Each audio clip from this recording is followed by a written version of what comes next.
Episode शुरू होता है और वॉल्टर बड़ी तेजी से उसकी वैन चला रहा होता है।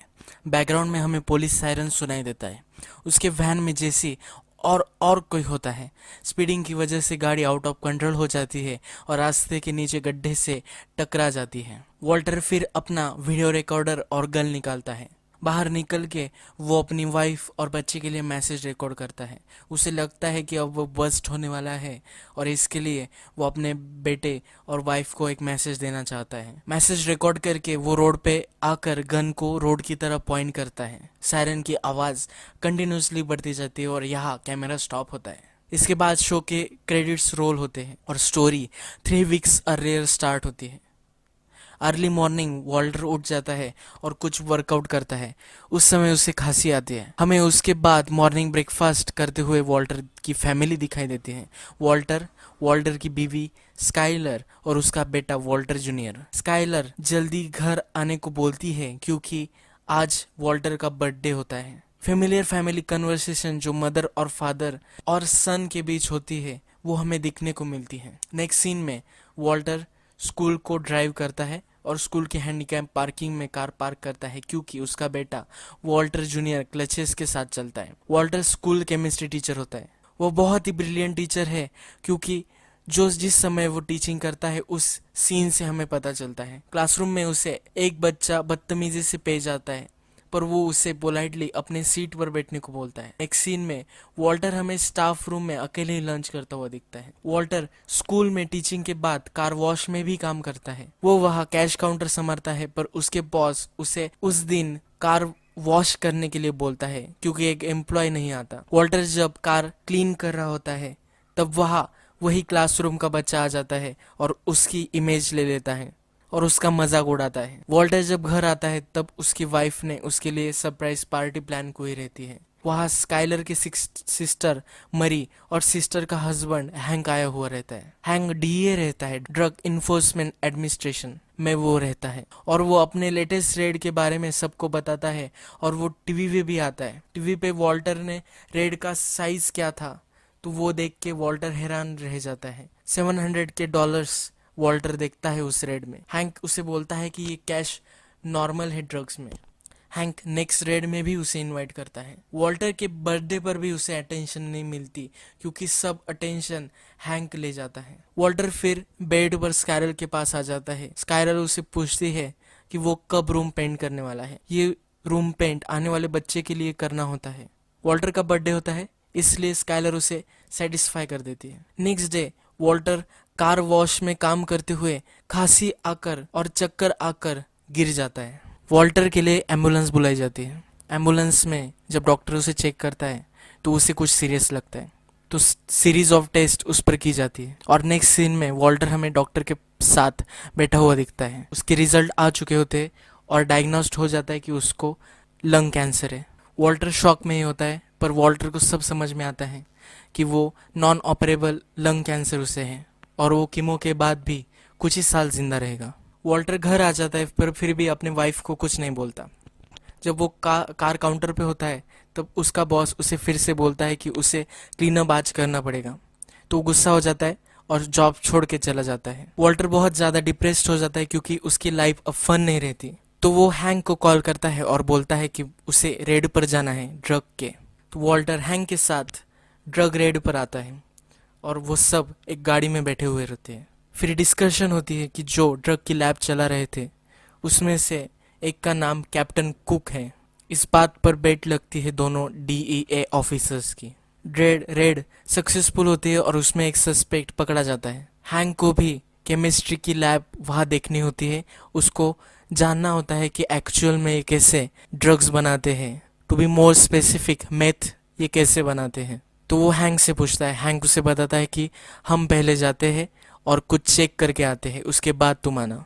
तभी साइड की खिड़की से वो देखता है उसका ओल्ड स्टूडेंट जेसी पिंकमन जो बालकनी से कूदता है। वॉल्टर अपनी गाड़ी से बाहर निकलता है और जेसी को डीए से भागते हुए देखता है। उसकी गाड़ी पर कैप्टन लिखा हुआ रहता है। इसे उसे पता चल जाता है कि जेसी ड्रग्स में इन्वॉल्व है। वॉल्टर सरप्राइज्ड हो जाता है कि जेसी ये सब कर रहा है, ड्रग्स बना रहा है और उसको सेल कर रहा है। तो वॉल्टर स्कूल्स रिकॉर्ड्स से जेसी का पता ढूंढता है। उसके आंट के हाउस पर वॉल्टर जाके देखता है, वह उसे जेसी मिलता है। वॉल्टर उसको इंटरोगेट करना स्टार्ट करता है, पर जेसी डिनाई करता है कि वो कुछ ऐसा कर नहीं रहा।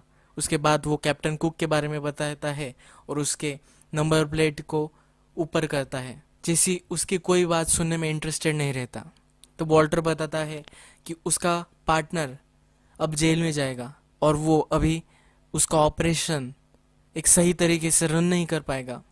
इसके लिए वो पार्टनर अप करना चाहता है। वो बोलता है कि मुझे केमिस्ट्री बताए और तुम्हें बिजनेस, तो हम मिलकर ये बिजनेस करेंगे। जेसी उसको सीरियसली नहीं लेता, तब वो उसको बताता है अगर तुम डील को हाँ बोलोगे तो ठीक है, नहीं तो मैं तुम्हें डीए को सौंप दूंगा। नेक्स्ट हमें दिखती है स्काइलर और मरी के बीच में कन्वर्सेशन। मरी उससे पूछ रही है कि तुम्हारा नॉवेल लिखना कैसे चल रहा है। तो स्काइलर उसे बताती है कि ये एक नॉवेल नहीं है, तो वे शॉर्ट स्टोरीज लिख रही हूँ। वो कुछ ओल्ड चीज़ें बेचने के लिए पैक कर रहे होते हैं और वो वॉल्टर के बारे में भी पूछते हैं कि वॉल्टर के साथ क्या चल रहा है, वो ज़रा ऑफ लग रहा है। तो स्काइलर उसे बताती है कि सिर्फ एक मिड लाइफ क्राइसिस हो सकते हैं। वॉल्टर उसके स्कूल से सब केमिस्ट्री के इक्विपमेंट्स उठा लेता है क्योंकि अब उसे मैथ कुक करना है। वो सब इक्विपमेंट्स लेके वो डायरेक्टली जेसी के घर आता है। जैसे उसे बोलता है कि इस सब की क्या ज़रूरत है, हम एक ही फ्लास्क में यूज़ कर लेंगे। तो वो बोलता है कि एक साइंटिफिक तरीके से हम इसे बनाने वाले हैं, इसकी क्वालिटी हम इंश्योर करेंगे और जो एडवर्टाइज करेंगे वही बेचेंगे, कुछ भी गार्बेज नहीं बेचेंगे।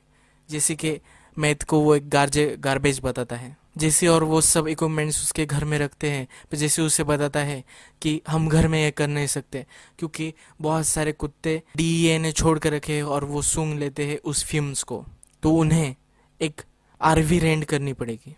जैसे बताता है कि उसकी फ्रेंड के पास एक आरवी है और वो रेंट कर सकते हैं या बाय कर सकते हैं। नेक्स्ट वॉल्टर अपने सारे पैसे बैंक से निकाल लेता है और जेसी को देता है। जेसी बोलता है पूरे नहीं है, पर वो नेगोशिएट करने को बोलता है। जेसी उसको पूछता है कि वो ये सब क्यों कर रहा है, तुम तो बहुत वैल्यू वाले थे। बहुत पूछने के बाद वॉल्टर उससे बताता है कि वो अब जाग गया है। नेक्स्ट सीन है वॉल्टर जूनियर की शॉपिंग का। पैंट्स की शॉपिंग वो कर रहा होता है, पर उसके पैंट्स को ऊपर लेने के लिए उसको हेल्प लगती है उसके डैड की, क्योंकि वो हैंडीकैप्ड होता है। तो जब वो बाहर निकलता है तब कुछ बुली लड़के उसका मजाक उड़ाते हैं। इससे वॉल्टर और स्काइलर को भी बहुत ज़्यादा गुस्सा आ जाता है। वॉल्टर बोलता है कि चुप रहो, मैं आता हूँ, और वो वहाँ से बाहर निकल जाता है। पर वो लड़के कंटिन्यूसली वॉल्टर जूनियर का मजाक उड़ाते ही रहते हैं। तो जब स्काइलर उनके पास जाने को लगती है तब वॉल्टर एंट्री से आता है, जो बिग बुली रहता है उसको बहुत बुरी तरह से हर्ट कर देता है और फिर वो लड़के वहां से चले जाते हैं। ये सीन वॉल्टर के राउडी बनने के फर्स्ट सीन है। पहले सीन में हमने अभी देखा कि वो बताता है कि मैं अब जाग गया हूँ। सीन में उसे कॉन्फिडेंस आता है, उसे अलाइव महसूस होता है, उसे मजा आने लगता है लाइफ का। नेक्स्ट सीन में हमें वॉल्टर और जेसी डेजर्ट में दिखाई देती है, जहाँ उन्हें कोई देख नहीं सकता या स्मोक का भी कोई नोटिस नहीं करेगा। आरवे में वो सब सेटअप बना लेते हैं। वॉल्टर अपने सब कपड़े निकालता है और सिर्फ अंडरवेयर में कुक करना चाहता है क्योंकि उसे मैथ की तरह स्मेल नहीं करना, उस केमिकल का स्मेल उसे अपने कपड़े पर नहीं चाहिए।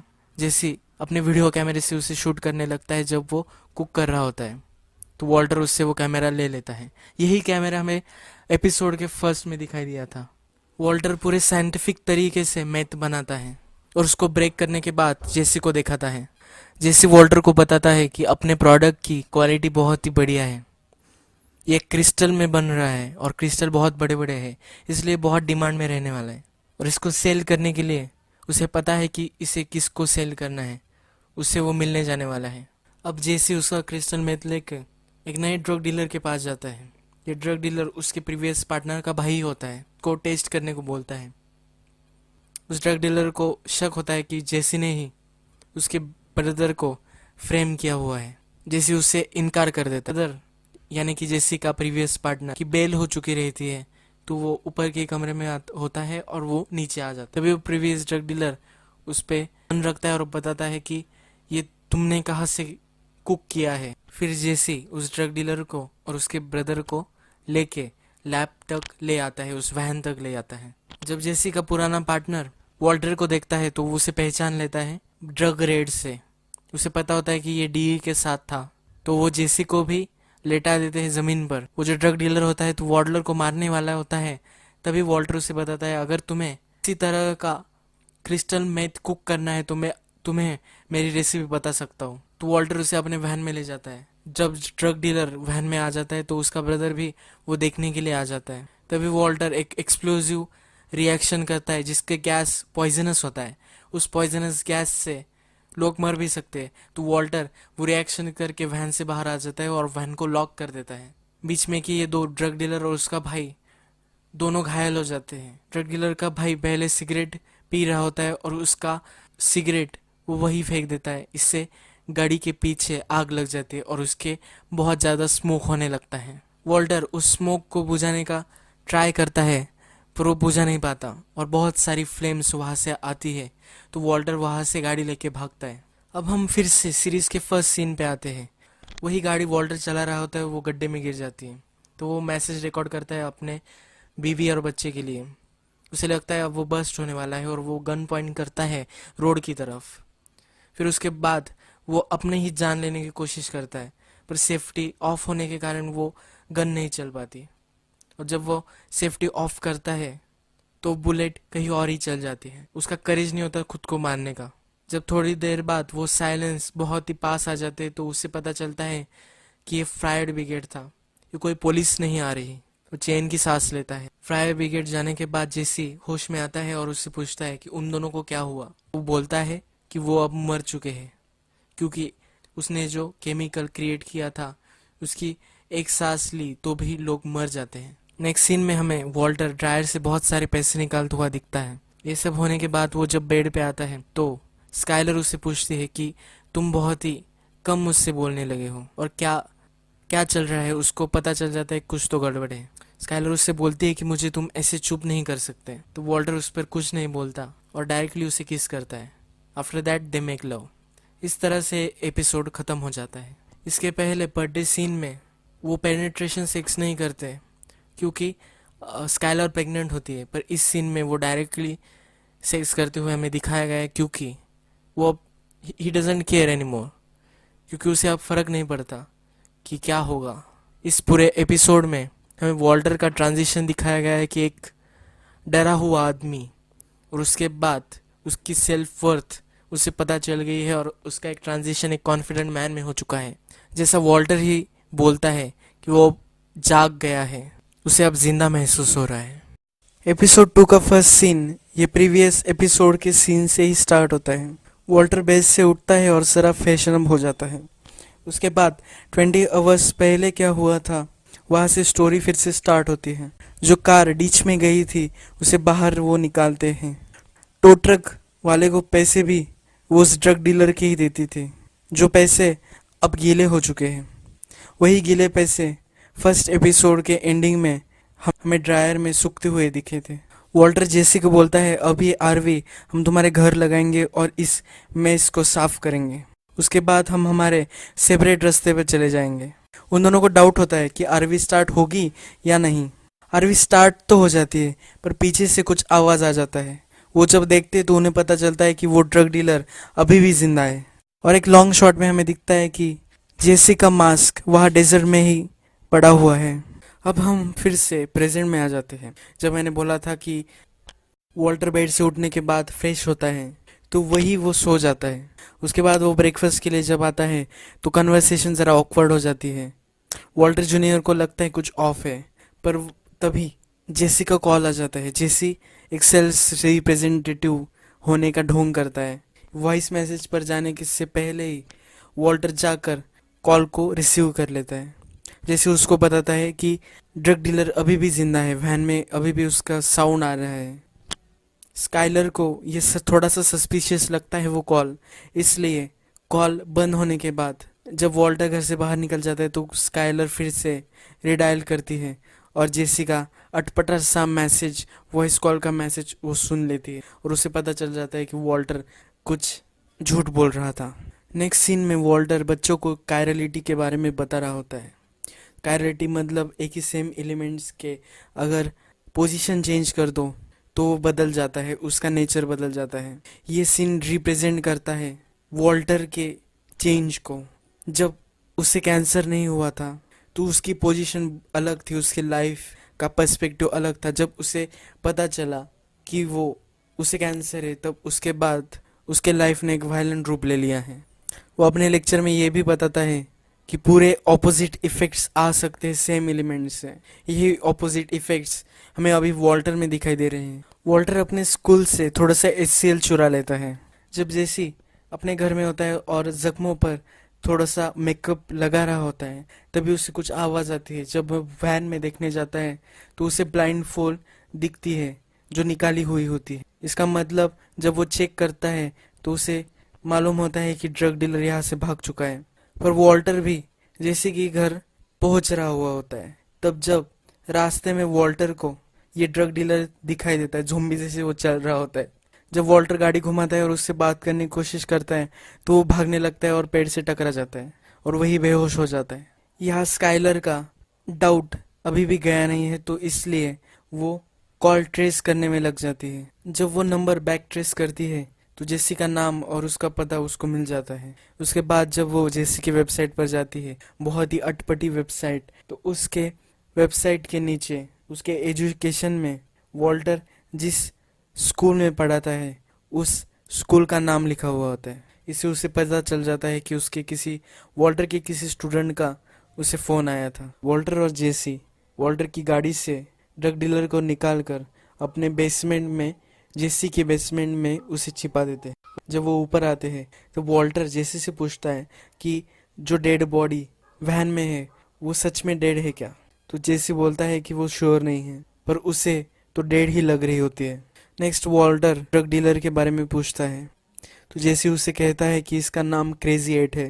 ये किसी स्ट्रीट में ड्रग डील नहीं करता, तो ये सब का बॉस है और ये डिस्ट्रीब्यूशन लेवल पर काम करता है। तो वॉल्टर उसे बोलता है कि ये एक बिजनेसमैन है, तो क्या ये कोई भी डील करने को राज़ी होगा।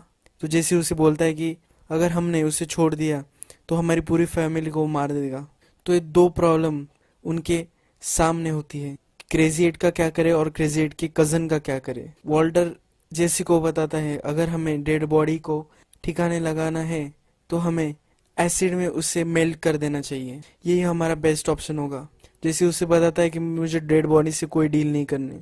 पर क्रेजी एट बेसमेंट में आवाज़ कर रहा होता है तो क्रेजी एट को बांध भी देना पड़ता है। तो जैसी अपने मोटरसाइकिल का जो लॉक होता है उससे क्रेजी एट को लॉक कर देता है। वॉल्टर बताता है कि अब ये दो सिचुएशन है तो हम हेड्स या टेल्स कर लेते हैं। जैसी कहता है कि वो डेड बॉडी को ठिकाने लगा देगा, पर उसे क्रेजी एट को मारने का उससे काम नहीं होगा। जेसी टॉस जीतता है। अब जेसी एक कंटेनर बाय करने जाता है जिसमें उसे बॉडी मेल्ट करनी होती है। वो वॉल्टर को कॉल करके पूछता है कि कौन सा कंटेनर लेना है। तो वॉल्टर बताता है कि पॉलीइथिलीन। जब वो वॉल्टर से पूछता है कि मुझे ज़रा कमज़ोर लग रहा है, ये एसिड में नहीं टिक पाएगा। वॉल्टर उसे कहता है कि तुम्हें केमिस्ट्री के बारे में कुछ भी नहीं पता। फिर उसके बाद जेसी एक कंटेनर उठा लेता है और एक कोने में जाकर उसमें बैठने की कोशिश करता है। देखता है कि डेड बॉडी फिट होगी भी या नहीं। बहुत ही फनी सीन है ये। जैसे वॉल्टर को पूछता है कि उसने क्रेजी एट सिचुएशन को हैंडल किया या नहीं। वॉल्टर उसको बोलता है कि वो ढूंढ रहा है इसका सोल्यूशन। वॉल्टर ब्रेनस्टॉर्मिंग करता रहता है कि कैसे उसे क्रेजी एट को मारना है। तभी उसे आइडिया आता है कि प्लास्टिक के बैग से इसका दम घोटकर हम इसे मार सकते हैं। जब वो उसे मारने जाता है तो क्रेजी एट जगा हुआ होता है और उससे बातें करने लगता है। तभी वॉल्टर डर जाता है और ऊपर चला जाता है।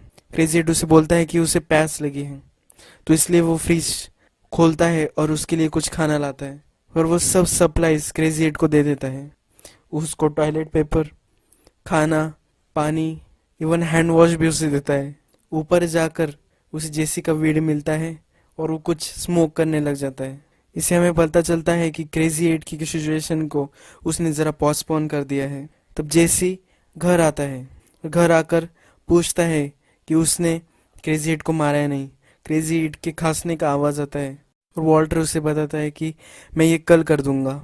जेसी को भी बहुत बड़ा कंटेनर नहीं मिलता जिसमें वो डेड बॉडी को मेल्ट कर सके। नेक्स्ट सीन आता है स्काइलर की सोनोग्राफी। डॉक्टर उनसे पूछती है कि आपको जेंडर पता करना है, तो वो दोनों हाँ बोलते हैं और वॉल्टर को पता चलता है कि एक गर्ल होने वाली है। वो खुश होता है, पर वो बाद में दुखी हो जाता है क्योंकि वो अपनी बेटी को बड़ा होता नहीं देख सकता।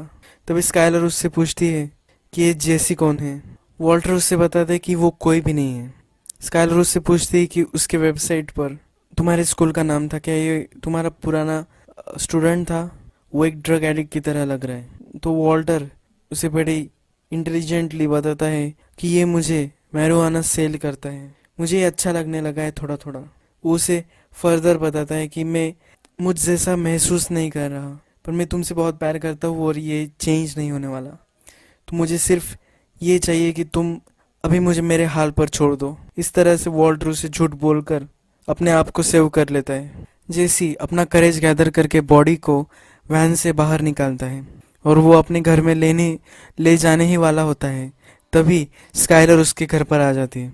स्काइलर को देखकर उसकी फट जाती है और वो स्काइलर को वही दरवाजे पर रोक लेता है। स्काइलर उसे धमकाती है, अगर उसने वॉल्टर को मैरिजुआना बेचना बंद नहीं किया तो वो अपने सिस्टर के हस्बैंड को कंप्लेंट कर देगी, क्योंकि वो डीईए है, यानी कि हैंक को वो कंप्लेंट कर देगी। और वो उसको ये भी बता दे जाती है कि उसे अपना प्रोफेशन चेंज कर लेना चाहिए। ब्रेकिंग बैड की यही खासियत है, ये बहुत बार सरकेस्टिक, फनी, डार्क कॉमेडी की तरह लगता है, बस सब इसमें ग्रेट है। डायलॉग, कैरेक्टर्स, बहुत सारी चीज़ें। स्काइलर के घर जाने के बाद जैसे बॉडी को लेके सेकंड फ्लोर पर उसके बाथ टब में डाल देता है और बाथ टब में ही वो HCl पूरा एम्प्टी कर देता है। वो नीचे आके बैठता है और जब वॉल्टर घर पर आता है तो उनमें थोड़ा सा आर्गुमेंट होता है कि क्यों उसने अपनी वाइफ को बताया कि वो उसे मैरिजुआना सेल कर रहा है। वॉल्टर उसे बताता है कि ये थोड़ा सा कन्वीनियंट था, इसीलिए उसने बताया था। जैसे बोलता है कि मैंने डेड बॉडी की सिचुएशन को संभाल लिया है, पर बेसमेंट में क्रेजी एड को अभी भी तुमने नहीं मारा। तो वॉल्टर हैरान हो जाता है और उसे बाथटब के बारे में पूछता है। जब वो उसे देख जब वो बाथटब देखने जा रहा होता है तभी HCl बाथटब के साथ पूरी सीलिंग को भी मेल्ट कर देता है और पूरे डेड बॉडी के बॉडी ऑर्गन्स फ्लोर पे पड़ जाते हैं। ये सीन यही खत्म होता है और नेक्स्ट सीन में जो जेसी का मास्क डेजर्ट में गिर गया था, वो मास्क दो बच्चों को खेलते खेलते मिल जाता है और बच्ची उस मास्क को पहन लेती है। यही ये एपिसोड खत्म हो जाता है। एपिसोड 3 स्टार्ट होता है और वॉल्टर और जेसी डेड बॉडी के जो रिमेन्स होते हैं वो साफ कर रहे होते हैं। इसका अल्टरनेटिव सीन आता है जो वॉल्टर की माइंड स्टेट बताता है, उसका माइंड थॉट हमें इस सीन में दिखाई देता है। ये सीन होता है वॉल्टर के कॉलेज डेज का। वो ब्लैक बोर्ड पर बॉडी के जो केमिकल्स होते हैं उसको वो मेजर कर रहा होता है। बॉडी में इतना परसेंट आयरन, उतना परसेंट कैल्शियम, तो ये सब चीज़ें वो कैलकुलेट कर रहा होता है उसके क्लासमेट के साथ। सबकी एडिशन करने के बाद 0.1% अनकैलकुलेटेड उसे मिलता है। तो इसके बारे में वो अपने क्लासमेट को बताता है कि बॉडी में सिर्फ इतना ही नहीं हो सकता, इसके बाद भी बॉडी में कुछ होना चाहिए। तो इस सीन हमें इम्प्लाई करता है कि वो ह्यूमन सोल के बारे में बात कर रहा होता है। यही उसके दिमाग में चल रहा होता है। अब जो उसे क्रेजी एट को मारना है तो जो मॉरल कॉन्फ्लिक्ट से उसे गुजरना पड़ता है, तो ये सीन उसी को रिप्रेजेंट कर। ब्लड में मिक्स हुआ होता है जो एसिड, तो वो टपक के बेसमेंट तक आ जाता है। क्रेजी एट को पता चल जाता है कि आपका अब उसका अंत नियर है। नेक्स्ट सीन मरी और स्काइलर के बीच की एक कन्वर्सेशन। स्काइलर पता करना चाहती है कि वॉल्टर के साथ आखिर हो क्या रहा है। उसके मन में एक कॉन्फ्लिक्ट ही चलती रहती है। इस सीन में स्काइलर रूम पेंट कर रही होती, जो रूम एपिसोड 1 में वो वॉल्टर को बताती है पेंट करने की। उसे लगता है कि मैरिजुआना वॉल्टर ले रहा है, इसलिए वो ऐसा बिहेव कर रहा होगा, ज़रा ऑफ बिहेव कर रहा होगा। तो मरी से भी पूछती है कि तुमने भी तो कॉलेज में मैरिजुआना ट्राई किया था, तो कैसा इफेक्ट तुम पर आया था? तो मरी उससे कहती है कि मैं ज़रा फोकस्ड हो गई थी। पर स्काइलर ने भी मैरिजुआना के साथ एक्सपेरिमेंट किया होता है, उसे लाइट हेडेड महसूस हुआ होता है। तब मरी को सस्पेक्ट होता है कि वॉल्टर जूनियर ले रहा होगा मैरिजुआना, यानी कि वीड वॉल्टर जूनियर कर रहा होगा। तो वो स्काइलर को तभी कन्फ्रंट करती है। स्काइलर बोलती है कि वो 100% नहीं कर रहा। वॉल्टर क्रेजी एट की सब टॉयलेट फ्लश करने के लिए बेसमेंट में आता है, पर क्रेजी एट को अब पता चल चुका है कि उसका एंड अब नियर है, तो इसलिए वो वॉल्टर को मैनिपुलेट करने की कोशिश करता है। वो वॉल्टर को बताता है कि जेसी ने तुम्हारे बारे में मुझे सब बता दिया है, तुम क्या करते हो, तुम्हारे फैमिली के बारे में भी मुझे सब बता दिया है। तो इससे वॉल्टर बहुत डिस्टर्ब हो जाता है। वॉल्टर को ये भी बताता है कि जिस तरह से मुझे तुम्हें बंद करके रखा है ये बहुत ही डिग्रेडिंग है, मेरे एनिमी को भी ऐसी ट्रीटमेंट नहीं दूंगा। वॉल्टर को बहुत गुस्सा आ जाता है जेसी पर, क्योंकि जेसी ने सब बता दिया होता है उसके और उसके फैमिली के बारे में। तो वो जेसी को ढूंढता है, पर जेसी बाथरूम में होता है तो डायरेक्टली डोर ओपन कर कर आ जाता है और जेसी मैथ ट्राई कर रहा होता है। उनमें उन दोनों में लड़ाई हो जाती है और वॉल्टर उसका मैथ नीचे फेंक देता है। जेसी जब गाड़ी लेके बाहर जा रहा होता है तब वॉल्टर उसे रोक लेता है और उनमें झगड़ा हो जाता है। तो जेसी उससे बोलता है कि मैंने मेरी सिचुएशन को हैंडल कर लिया है, पर तुम्हें अब क्रेजी हेड को ठिकाने लगाना होगा, तुम ऐसे पोस्टपोन नहीं कर सकते। वो बोलता है कि हमने कॉइन फ्लिप किया था और तुम्हें तुम्हारा काम तो करना ही पड़ेगा। मरी के मन में वॉल्टर जूनियर के रिगार्डिंग एक डाउट फिर भी होता है, इसलिए वो हैंक को कॉल करती। वो बोलती है कि मैं भी वॉल्टर जूनियर वीड कंज्यूम कर रहा होगा, तो तुम्हें उसे ज़रा डराना चाहिए और रियलिटी के सिचुएशन के बारे में उसे ज़रा समझाना चाहिए। उसे कुछ गंदी गंदी चीज़ें दिखा दो कि उससे वो डर जाए और वो फिर से मैरिजुआना न कभी ना करे।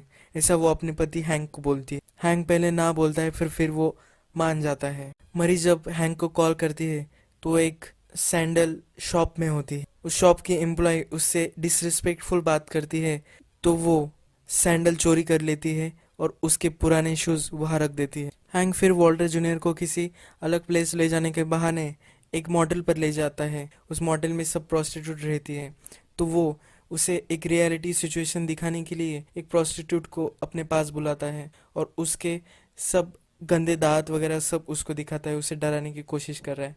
वॉल्टर जूनियर को समझ में नहीं आता कि ये क्यों कर रहा है।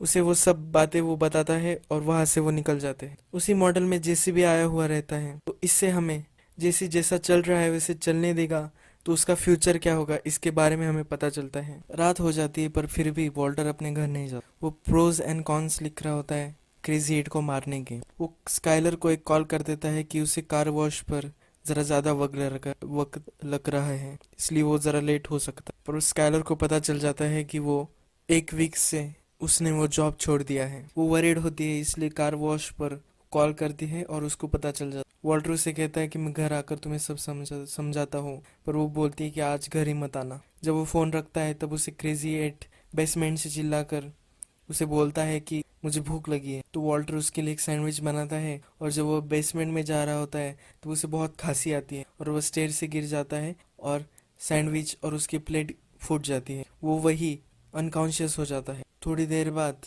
जब वॉल्टर उठता है तो उसे क्रेजी एट बताता है कि उसे लगा था कि वो मर ही गया होगा। वॉल्टर उसे बताता है कि वो फिर से एक सैंडविच बनाकर ले आ गया। वॉल्टर अभी भी जरा इंटरनल कॉन्फ्लिक्ट में ही है कि क्रेजी एट को मारना चाहिए या नहीं, तो वो उसके लिए सैंडविच भी बनाता है और बियर भी लेके जाता है उसके लिए। क्रेजी एट को वो सैंडविच देता है और बियर पीना शुरू कर देता है। वॉल्टर क्रेजी एट को उसका असली नाम पूछता है, उसको और भी जान लेने की कोशिश करता है। क्रेजी एट उसे बताता है कि अगर तुम मुझे मारने वाले हो तो मेरे बारे में जानना कुछ आपको हेल्प नहीं करेगा। पर क्रेजी एट उसे अपने बारे में भी बताता है। क्रेजी एट के पास एक्चुअल में बिजनेस की डिग्री होती है, उसके फादर का फर्नीचर का शॉप होता है। तो वॉल्टर को पता चलता है कि वॉल्टर जूनियर के लिए जो क्रीब लाई थी वो उसी फर्नीचर शॉप से ली। क्रेजी एट बताता है कि मैं वहाँ 100% हुआ हूँगा जब आपने वो क्रीब ली। वॉल्टर अपने कन्फ्लिक्ट के बारे में बताता है कि अगर मुझे एक भी रीजन लगा कि तुम्हें छोड़ देना चाहिए तो मैं अभी के अभी तुम्हें छोड़ दूंगा। क्रेजी एट उसे बताता है कि मैं इस सब के बारे में भूल जाऊंगा, तो सिर्फ घर जाने के लिए थैंकफुल रहूंगा। तो वॉल्टर अपना माइंड चेंज कर लेता है और उसे लगता है कि अभी क्रेजी एट को छोड़ देना चाहिए। तो वो ऊपर जाता है चाबी लेने के। जब वो चाबी लेने के लिए जाता है तो वो डस्टबिन में कुछ फेंकना चाहता है। जब वो डस्टबिन देखता है तो तुझे उसे डाउट आता है, तो फिर वो जो प्लेट टूटी हुई रहती है उस प्लेट को फिर से रिकंस्ट्रक्ट करते देखता है। तो उसे पता चलता है कि प्लेट का एक पार्ट मिसिंग है। उसे पता चल जाता है कि अगर वो क्रेजी एट को छोड़ेगा, उसको अनलॉक करेगा, तो वो वॉल्टर को मार देगा। वॉल्टर चाबी लेके नीचे जाता है और क्रेजी एट को टर्न होने को बोलता है ताकि वो उसके अनलॉक कर सके। तभी उसे क्रेजी एट वो प्लेट का टुकड़ा हाथ में लेते हुए दिखता है, तो उसे वॉल्टर गला घोटकर मार देता है। इस चीज का उसे बहुत पछतावा होता है, वो वहाँ रो भी देता है। रात खत्म होने के बाद जेसी अपने घर लौटता है, तो जब वो वैन देखता है तो वैन का सब सामान वॉल्टर ने क्लियर कर दिया होता है। जो वो बेसमेंट में देखता है तो उसे क्रेजी एट भी नहीं मिलती। नेक्स्ट सीन में हमें वॉल्टर का क्लासरूम दिखता है। वॉल्टर को अच्छा फील नहीं हो रहा होता है, तो इसलिए एक नई टीचर आती है और वो उनको टीवी पर ही लेक्चर पढ़ाती है। सब डिसअपॉइंटेड लगते हैं। नेक्स्ट सीन में जहाँ आग लग गई थी उस साइट पर डीई एजेंट्स पहुंच जाते हैं और वो डिस्कस करते हैं। तो हमें वहाँ पता चलता है कि जो क्रेजी एट का ब्रदर था जिसको बेल पर छोड़ा गया था, तो वो डीए के लिए काम करने वाला था, उनको इन्फॉर्मेशन वो देने वाला था। अगर वॉल्टर उन दोनों को नहीं मार देता तो वैसे भी वॉल्टर फंसने वाला था। अगर वो क्रेजी एट को नहीं मारता फिर भी वॉल्टर को ही मरना था। तो ये एक फिलॉसफी डेवलप्ड हुई है इस एपिसोड में कि अगर तुम किसी को नहीं मारोगे तो वो तुम्हें मार देगा। एक one way to look at the world ये यहाँ इस्टेब्लिश किया है। वॉल्टर हमें नेक्स्ट सीन में रोड के साइड में बैठा हुआ दिखाई देता है। तो वो वही ह्यूमन बॉडी के एलिमेंट्स को कैलकुलेट करने वाली सीन को सोच रहा होता है। तो उसकी क्लासमेट उसके पूछती है कि जो 0.1% था वो सोल का हो सकता है। तो वॉल्टर उसे बताता है कि यहाँ सिर्फ केमिस्ट्री चल रही है। तो जो हमें एक्चुअली सीन्स में दिखाया गया है कि एक प्रैक्टिकल वर्ल्ड है, तो यही थ्योरी वॉल्टर भी सपोर्ट करता है, यह इस सीन से इस्टेब्लिश करते हैं। इसके बाद वॉल्टर घर जाता है और स्काइलर को बता देता है कि उसे कैंसर हुआ है। यही ये एपिसोड खत्म हो जाता है। बहुत ही अच्छे से कैरेक्टर डेवलपमेंट वॉल्टर की इस एपिसोड में हुई है। एपिसोड 4 स्टार्ट होता है और फ्रैंक अपने टीम को ऑपरेशन आइस ब्रेकर के बारे में बता रहा होता है। तो वो बोलता है कि उसका स्निच यानी कि उसका खबरी क्रेजी एट था, और क्रेजी एट जब से वो स्ट्रीट्स पे था तब से उसका खबरी रहा है, और वो बॉस बन चुका था पूरे ड्रग का। उसने ही अपने ब्रदर को पकड़वाया था डीए के हाथों से। तो अब वो बोलता है कि जो मैथ हमने साइट से, जो साइट बर्न हो चुकी होती है उस साइट से हमने जो मैथ कलेक्ट किया था वो सबसे प्योरेस्ट फॉर्म का था। जिसने उस मैथ को चेक किया वो भी बोल रहा था कि वो भी इतना अच्छा मैथ नहीं कुक कर सकता, प्रोफेशनल केमिस्ट। अब वो दोनों क्रेजी एट और क्रेजी एट का ब्रदर दोनों अब गायब है शहर से। तो अब शहर में कोई अलग खिलाड़ी आया है और वो सबसे बेस्ट है। और हमें फिर से ब्रेकिंग बैड उसका क्वर्की और फनीनेस दिखा देता है। इस सीन के बाद ये बहुत ही सीरियस सीन था, और इस सीन के बाद डायरेक्टली हमें वॉल्टर का ब्रश करते हुए उसका क्लोजअप हमें दिखाया गया है। तो नेक्स्ट सीन में मरी, हैंक, स्काइलर और वॉल्टर सब एक बारबेक्यू कर रहे होते हैं वॉल्टर के घर। तब हैंक वॉल्टर जूनियर से बात कर रहा होता है कि अब तो लड़कियां तुम पे मरती होंगी, और अगर तुम में बहुत कॉन्फिडेंस है तो इजीली तुम लड़कियां पटा सकते हो। तो ऐसी बातों बातों में हैंक वॉल्टर से पूछता है कि वो स्काइलर से कैसे मिला था।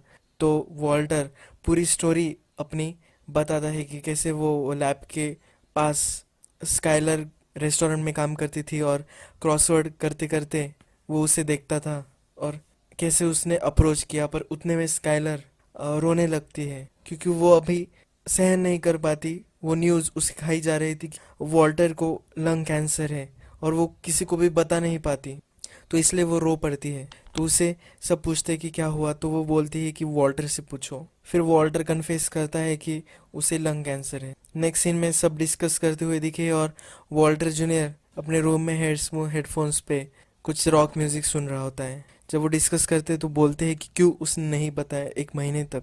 फिर मरी कहती है कि और बेस्ट ऑन्कोलॉजिस्ट को वो कॉल करेगी और बेस्ट ऑन्कोलॉजिस्ट से एक अपॉइंटमेंट ली जाए। तो हैंक उसके लिए मान जाता है। इस सीन के एंड में हैंक वॉल्टर को बताता है कि कुछ भी हो जाए पर वो उसकी फैमिली के हमेशा टेक केयर करेगा। जैसे ने अपने घर पर कुछ फ्रेंड्स बुलाए रहते हैं, तब एक फ्रेंड जब टॉयलेट पे जाता है और जब वापस आता है तो वो सीलिंग्स देखता है जहाँ से एसिड और डेड बॉडी नीचे गिरी थी। तो वो आकर उससे पूछता है कि वहाँ क्या हुआ था। दूसरा फ्रेंड उसे बोलता है कि मेरे पापा कॉन्ट्रैक्टर है, वो उसे फिक्स कर दे सकते हैं। जैसे बोलता है कि कुछ नहीं, सिर्फ हाउस अब पुराना हो गया है इसलिए वो ज़रा तकलीफ दे रहा है। वो फ्रेंड्स उससे पूछते हैं कि अभी भी क्या तुम मैथ क्रिएट करते हो, कुक करते हो। तो वो बोलता है कि अब तक की बेस्ट बैच मैंने बनाई है, एक नया फॉर्मूला है उससे मैंने ये बैच बनाई है, पर ये हेल्थ के लिए अच्छी नहीं होती इसलिए मैं अभी इसको यूज़ नहीं कर रहा। उतने में उसके फ्रेंड्स, 2 फ्रेंड्स होते तो वो दोनों निकलने लगते हैं। तो जेसी बोलता है कि रुको रुको, मैं तो सिर्फ मजाक कर रहा था, और उनको वो निकाल कर दे देता है मेथ। रात चली जाती है और फिर से जेसी नशे करने लगता है। उसे खिड़की से दिखता है कि दो बाइकर आ रहे हैं उसके घर उसे मारने के लिए। तो वो घर से बाहर निकल जाता है, पर वो सिर्फ दो बच्चे होते हैं जो ब्रोशर लगाने के लिए आए हुए होते हैं। सो बेसिकली जेसी बहुत पैरानॉइड दिखाया गया है उस ड्रग्स की वजह से। जब भी वॉल्टर अपने घर में भी खांसता है, तभी भी उसकी बीवी पूछती है कि कुछ मदद तुम्हें चाहिए या नहीं, तो उसकी ज़्यादा एक्स्ट्रा केयर उसकी बीवी करने लगती है। मरी ने स्पेशली उसके बॉस से एक फेवर करके ये अपॉइंटमेंट स्काइलर को दी हुई रहती है।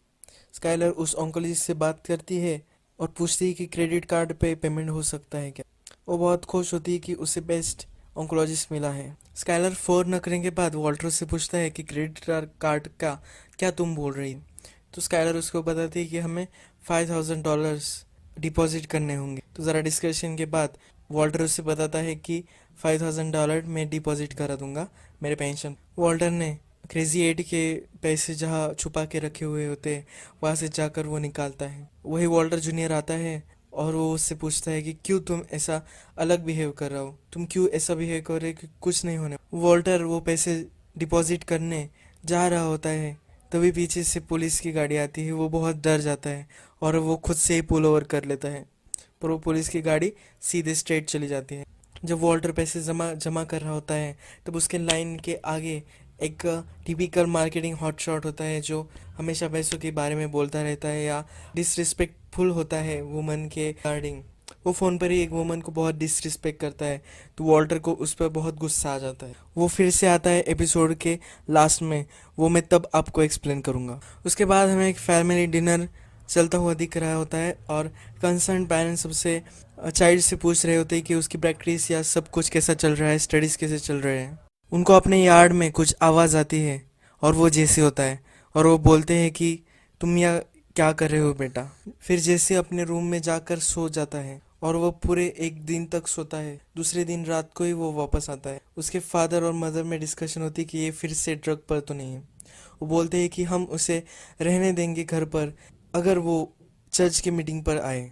जैसे अपने भाई से भी एक बॉन्ड बनाने की कोशिश करता है, पर उसके बाद उसकी मदर आ जाती है और वो डोर ओपन करके चली जाती है। उसे लगता है जैसी इसे कुछ बुरा सिखा देगा। इस पर जैसे नाराज हो जाता है और अपने रूम में चला जाता है। अपने रूम में जाकर उसे नींद नहीं आती, तो वो अपना पुराना स्टोरेज कबर्ड ओपन करता है। उसमें उसके चाइल्डहुड के जो ड्राइंग्स वगैरह होते हैं वो सब उसे देखते हैं। उसमें वॉल्टर की भी एक फनी ड्राइंग होती है। जैसे को फिर से उसके फ्रेंड्स का कॉल आता है, वही फ्रेंड्स जो उसके घर पर थे और उसने उनको मैथ दिया था टेस्ट के लिए। उसका फ्रेंड उसको बोलता है कि उसे और कुछ बाय करना है क्योंकि उसका भाई टाउन में आया हुआ है और उसको जितना भी उसके पास होगा तो वो पूरा उन्हें बाय करना है। नेक्स्ट दिन जेसी वॉल्टर के घर पर आ जाता है। वॉल्टर सरप्राइज रहता है और वॉल्टर उससे निकल जाने को बोलता है। वो पूछता है कि क्यों वो यहाँ आया। जैसे बोलता है कि मैं केयरफुल था और मैंने स्काइलर को जाने दिया और उसके बाद ही मैं घर में आया हूँ। जैसे उससे पूछता है कि अगर हम फिर से मैथ कुक करने लगे तो हमें बहुत ही फ़ायदा हो सकता है क्योंकि बहुत ही डिमांड है। जो लोग बाय कर रहे हैं तो उनको सबको अच्छा लग रहा है। वॉल्टर कुछ भी बात करने के मूड में नहीं होता, पर फिर भी जैसे उसको बताता है कि उसको सेल करके $4,000 कमाए हैं और वो वॉल्टर को सब पैसे दे देता है। इसके नेक्स्ट सीन वॉल्टर और उसके ऑन्कोलॉजिस्ट में बीच की कन्वर्सेशन है। तो ऑन्कोलॉजिस्ट उसे बताता है कि हमारे पास जो ट्रीटमेंट अवेलेबल है उससे तुम्हारी ट्रीटमेंट हो सकती है, पर उसके बहुत सारे साइड इफ़ेक्ट भी उनको बताता है। लीस्ट चलती ही जाती है और साउंड फेड होता जाता है। नेक्स्ट सीन में हमें दिखाया गया है कि जेसी के घर की जो मेड होती है वो जेसी के रूम में एक वीड सिगरेट उसे मिल जाती है और उसके फादर और मदर उसको बहुत डांटते हैं उसके बाद, और वो घर से निकल जाने के लिए बोलते हैं। जो वो बाहर इंतज़ार कर रहा होता है टैक्सी का, तभी उसका छोटा ब्रदर वहाँ आ जाता है और बोलता है थैंक यू मुझे बचाने के लिए। वो एक्चुअल में उसके ब्रदर की वीड सिगरेट होती है। वो फिर से वो वीड सिगरेट मांगता है, पर जेसी उसे वो सिगरेट नहीं देता और वहाँ से चला जाता है। स्काइलर अब हॉस्पिटल के सब ब्रोशर्स जो होते हैं वो देखने लगती है और वो वॉल्टर को बताती है कि वो बहुत ही हेल्पफुल है। तो वो नेक्स्ट प्लान के बारे में पूछते हैं, तब वॉल्टर डिस्कस करता है कि हमें इसके बारे में और कुछ सोचना चाहिए। फिर स्काइलर पूछती है इसके बारे में हम क्या सोचे। वॉल्टर बताता है कि ये बहुत ज़्यादा पैसे हैं, हमें अराउंड 90K खुद से डालने पड़ेंगे इस ट्रीटमेंट के लिए, और अगर फिर भी मुझे कुछ हो जाता है तो मैं इतनी बड़ी डेब्ट डाल के तुम पर नहीं जा सकता। इस पे वॉल्टर जूनियर बहुत गुस्सा हो जाता है और वॉल्टर को मर जाने के लिए बोलता है। नेक्स्ट सीन में वॉल्टर कार में गैस भरने के लिए जाता है, तभी उसे फिर से वो हॉट शॉट दिखाई देता है, द मार्केटिंग हॉट शॉट, और फिर से वही अपने फ़ोन पर वो बात करता होता है, और वॉल्टर की जो कार पार्किंग स्पेस भी होती है वो भी वो ले जाता है। तो वॉल्टर एक वेट ब्रश लेता है और उसके बैटरी में डाल देता है, उससे वो गाड़ी उसकी फट जाती है। इस तरह से एपिसोड ख़त्म हो जाता है। इस एपिसोड में हमें वॉल्टर की फाइनेंशियल सिचुएशन के वजह से वो एक ट्रैक ले सकता है और सॉल्यूशन जेसी के पास है, तो अब उनको फिर से वापस आना पड़ेगा, एक टीम बननी पड़ेगी और उनको फिर से पैसे कमाने पड़ेंगे। तो ये एक इस्टेब्लिश्ड हुआ है इस एपिसोड में। जेसी का भी कैरेक्टर डेवलपमेंट बहुत ही अच्छी तरीके से हुआ है इस एपिसोड में। प्रीवियस एपिसोड में वॉल्टर का बहुत ही ज़्यादा कैरेक्टर डेवलपमेंट था, इस एपिसोड में जेसी का कैरेक्टर डेवलपमेंट हुआ है। हमें पता चलता है कि जेसी का इंटरेस्ट अलग एरियाज़ में लाई करता है, पर उसके मॉम डैड सिर्फ उसे एकेडमिक सक्सेस को ही एक ज़्यादा इम्पोर्टेंस देते हैं, ये भी हमें दिखने को मिलता है इस एपिसोड में। एपिसोड स्टार्ट होता है और जेसी हमें इंटरव्यू में दिखता है। जेसी एक एडवर्टाइजिंग एजेंसी में इंटरव्यू कर रहा होता है, उसे सेल्स पोजीशन के लिए जॉब चाहिए होता है, पर वो जो इंटरव्यू उसका ले रहा होता है वो उसे बोलता है कि एक एडवर्टाइजिंग जैसा जॉब है। तो वो कर्टन ओपन करता है और उसे एक जोकर जैसा एक आदमी दिखाता है, तुम्हें ये जॉब करना पड़ेगा। जैसे वहाँ से निकल जाता है, जैसे जब वहाँ से निकल जा रहा होता है तो वो जोकर जैसा आदमी उसके पीछे भागता है। वो उसका एक फ्रेंड होता है, उसका नाम बैजर होता है। तो एक दूसरे के लाइफ में क्या चल रहा है इसके बारे में बात करते हैं। बैजर उससे पूछता है कि क्या वो अभी भी मैथ कुक कर रहा है। जैसे उसको बताता है कि मेरा प्रीवियस पार्टनर अब ये काम नहीं कर रहा, तो मैंने ये छोड़ दिया है, और वो सूडो भी मुझे अभी नहीं मिल पा रहा। सूडो एक मटेरियल होता है जो उनको लगता है मैथ बनाने के लिए। तो बैजर उसको बोलता है अगर तुम्हें सूडो की प्रॉब्लम होगी तो मैं बहुत सारा अवेलेबल करके दे सकता हूँ, हम पार्टनर अप भी कर सकते हैं। बैजर वहाँ से निकल जाता है क्योंकि उसका ब्रेक पीरियड ख़त्म हो जाता है। नेक्स्ट सीन में वॉल्टर और स्काइलर एक फ्रेंड के बर्थडे पर जा रहे होते। वॉल्टर वहाँ जाने पे कतराता है, वो जो अपने फ्रेंड के लिए जो गिफ्ट लेता है वो भी उसे उतना कॉन्फिडेंस नहीं रहता कि ये अच्छा गिफ्ट है भी या नहीं। तो वॉल्टर उसे लेकर भी ज़रा परेशान रहता है। वहाँ जाकर वो बहुत बड़े बड़े गिफ्ट्स देखता है और उसका छोटा सा गिफ्ट वो देखकर ज़रा हेसिटेट करता है।